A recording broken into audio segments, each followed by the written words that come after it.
রুদ্রই যে গুলিটা করিয়েছিল বাড়ি ফিরে হৈমন্তীকে বলে দিল লাবু। হ্যাঁ বন্ধুরা, এমনটাই দেখা যাবে। তাই সম্পূর্ণ জানতে ভিডিওটিতে লাইক দিয়ে চ্যানেলটি সাবস্ক্রাইব করে দেখতে থাকুন।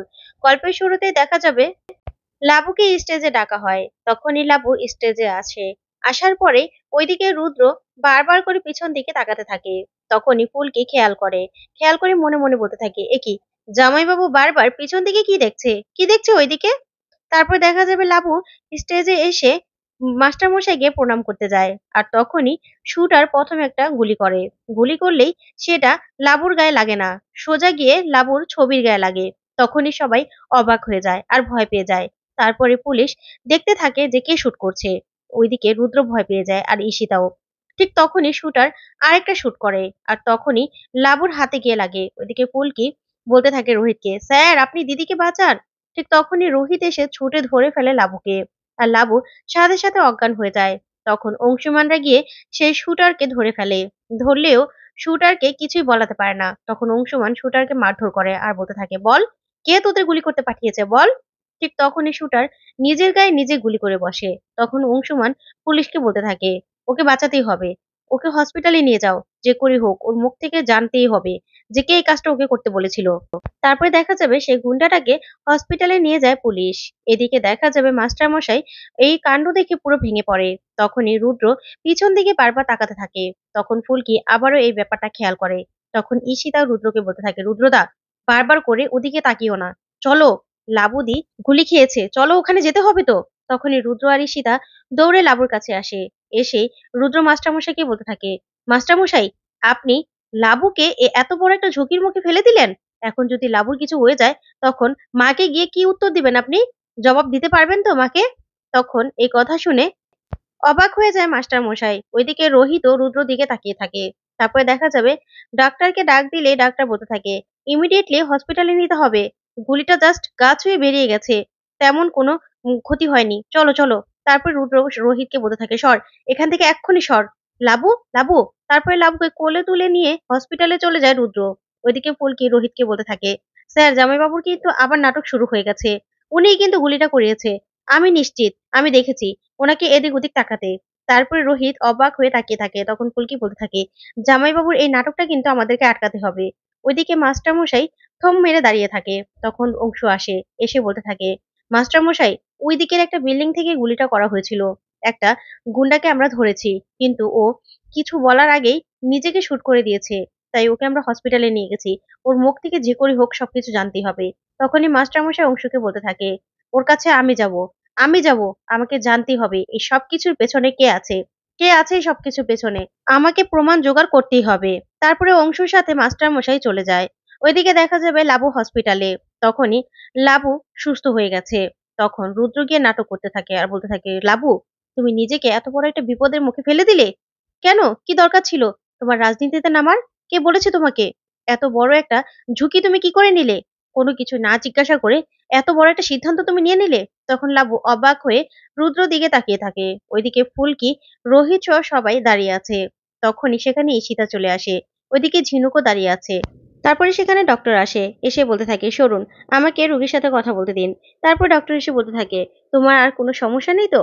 তখন লাবণ্য বলতে থাকে, না না ডক্টর, আমার আর কোনো সমস্যা নেই, তবে আমি বাড়ি যেতে চাই, বাড়ি চলে যেতে চাই। তখন ডক্টর বলতে থাকে, হ্যাঁ তা তো তুমি যাবেই, কিন্তু তোমাকে আমরা অবজারভেশনে রাখতে চাই কিছু সময়, আসলে অনেকটা ব্লাড লস হয়েছে তো, সেই জন্য। বড় জোর বেঁচে গেছো, না হলে অনেক সাংঘাতিক কিছু হতে পারতো। যা শুনে লাবণ্য অবাক হয়ে যায়। তারপরে ডক্টর চলে গেলে ওইদিকে রুদ্র বলতে থাকে, তোমার কি মাথা ঠিক আছে? তুমি বাড়ি যাবে মানে? কোথাও যাবে না, তোমার সুস্থ হওয়াটা সবার আগে জরুরি দরকার। কি ভেবে তুমি এত বড় একটা ঝুঁকি নিলে লাবণ্য? আজকে যা কিছু হতে পারতো। তখনই ফুলকি বলতে থাকে, জামাইবাবু আপনার এই নাটকগুলো না আমার আর সহ্য হচ্ছে না, হচ্ছে না সহ্য। তখন এই কথাতে রুদ্র বলতে থাকে, কি বলতে চাও তুমি ফুলকি? তখন ফুলকি বলতে থাকে, হ্যাঁ আমি দেখেছি তো, আপনি এই গুলিটা করিয়েছেন, আপনি এই লোক ঠিক করে গুলিটা করিয়েছেন। কারণ আপনি যখনও দিদির গায়ে গুলি লেগেছিল তখনও আপনি এদিক ওদিক তাকাচ্ছিলেন, কেন তাকাচ্ছিলেন? আমি দেখেছি তো। ঠিক তখনই সেখানে ঈশিতা চলে আসে। ঈশিতা এসে বলতে থাকে, কি ব্যাপার ফুলকি, আবার তুমি রুদ্রদাকে কাঠগড়ায় দাঁড় করাচ্ছ, কি ব্যাপার? ওইদিকে লাবণ্যদি গুলি খেয়েছিল আর তুমি এদিক ওদিক তাকাচ্ছিলে যে রুদ্রদা কি করছে। তখনই ফুলকি বলতে থাকে, হ্যাঁ তাকাতে হবে তো, কারণ এত বড় একটা কাণ্ড ঘটে যাচ্ছে, জামাইবাবু চোখের সামনে দিয়ে আরেকটা দল তৈরি হচ্ছে, সেই দলের নতুন মুখ হচ্ছে দিদি।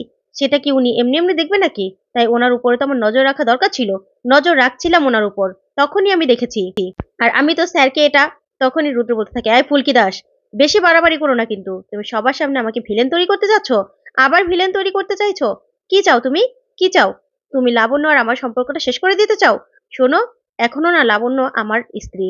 লাবণ্যর ব্যাপারে সব রকম ডিসিশন নেওয়ার অধিকার আমার আছে। আর লাবণ্যকে আমি এখনো খুব ভালোবাসি। তখনই ঝিলিক হাসতে থাকে। তখন হাসি দেখে ঈশিতা বলতে থাকে, এখানে হাসির কোনো কথা হয়েছে? তখন ঝিলিক বলতে থাকে, না, আসলে রুদ্ররূপ সান্যালের মুখে ভালোবাসার কথা শুনলাম তো, তাই না আমার খুব হাসি পেল। আসলে এই কথাটা আমি অনেকবার শুনেছি তো। তখন এই কথাতেই ঈশিতা বলতে থাকে, আমার না এবার খুব হাসি পাচ্ছে। আসলে ফুলকি দাসের গ্যাং না, কি যে কখন কি বলে সেটাই বুঝতে পারছি না, তাই না? তখন এই কথাতেই ঝিলিক বলতে থাকে, আসলে আপনি কি করে বুঝবেন, তাই না? একজনের যদি অনেকগুলো রূপ থাকে, সেটা তো আর আপনার বোঝার কথা নয়। তখন এই কথাতেই ঈশিতা চমকে যায়। তখনই ফুলকি বলতে থাকে, হ্যাঁ, চিংড়ি দিদি তো আবার জামাইবাবুর পিছন পিছন ঘোরা আর তাকে প্রোটেক্ট করা ছাড়া আর কোনো কাজ নেই। যা শুনে ঈশিতা পুরো অবাক হয়ে যায়। তারপরে রোহিত রুদ্রকে বলতে থাকে, রুদ্র, তোর কোনো কাজ নেই? যা যা, তোর কাজে তুই যা। আমি এখানে আছি তো, দিদিকে আমি ঠিক সামলে নিতে পারবো। আর তোর তো এখন কাজ থাকার কথা আরো। কারণ নতুন আমাদের দলের নতুন প্রথম দিনেই এরকম একটা কাণ্ড ঘটলো। এটা নিয়ে তো তোর অনেক কিছু করার আছে, তাই না? শুরু কর, শুরু কর। তাজা খবর, তাজা ভাবে শুরু করাই ভালো। আমি জানি তো। যা, যা। তখনই রুদ্র বলতে থাকে, আমাকে সরিয়ে দিতে চাচ্ছিস? আমাকে সরিয়ে দিয়ে আমার ব্যাপারে লাবণ্যর মনে আবারও বিষিয়ে দিতে চাচ্ছিস? তখনই রোহিত বলতে থাকে, না রে, আর কিচ্ছু করার কোনো ইচ্ছে নেই। তুই কি করেছিস কি না করেছিস সেটা আমরা জানি। তখনই রুদ্র বলতে থাকে, আমিও তো দেখতে চাই এরকম একটা কাণ্ড কে করলো। আর মাস্টারমশাই কি করে লাবুকে এত বড় একটা বিপদের মুখে ঠেলে দিল সেটাই ভাবছি আমি।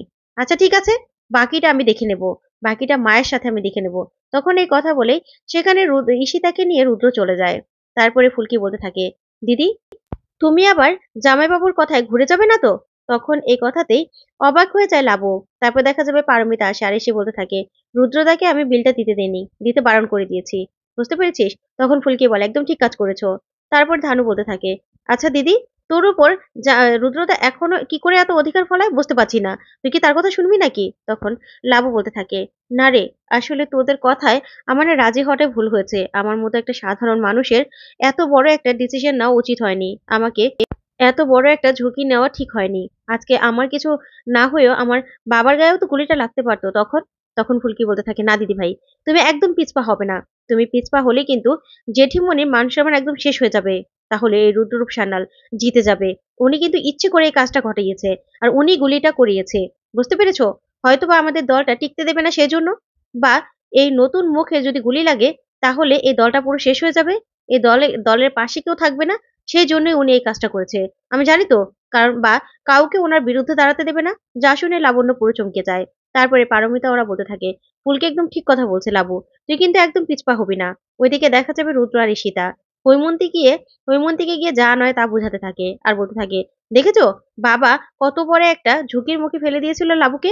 লাবুর আজকে যা নয় তা হতে পারতো। তখনই হৈমন্তী কাঁদতে থাকে আর বলতে থাকে, মাস্টার মশাই যে এত বড় একটা ডিসিশন নিবে নিজের এত প্রাণের মেয়েকে নিয়ে, সেটাই তো আমি ভাবতে পারছি না। আমি তো ভেবেছিলাম ফুলকি হবে এর নতুন মুখ, কিন্তু সেটা তো হলো না।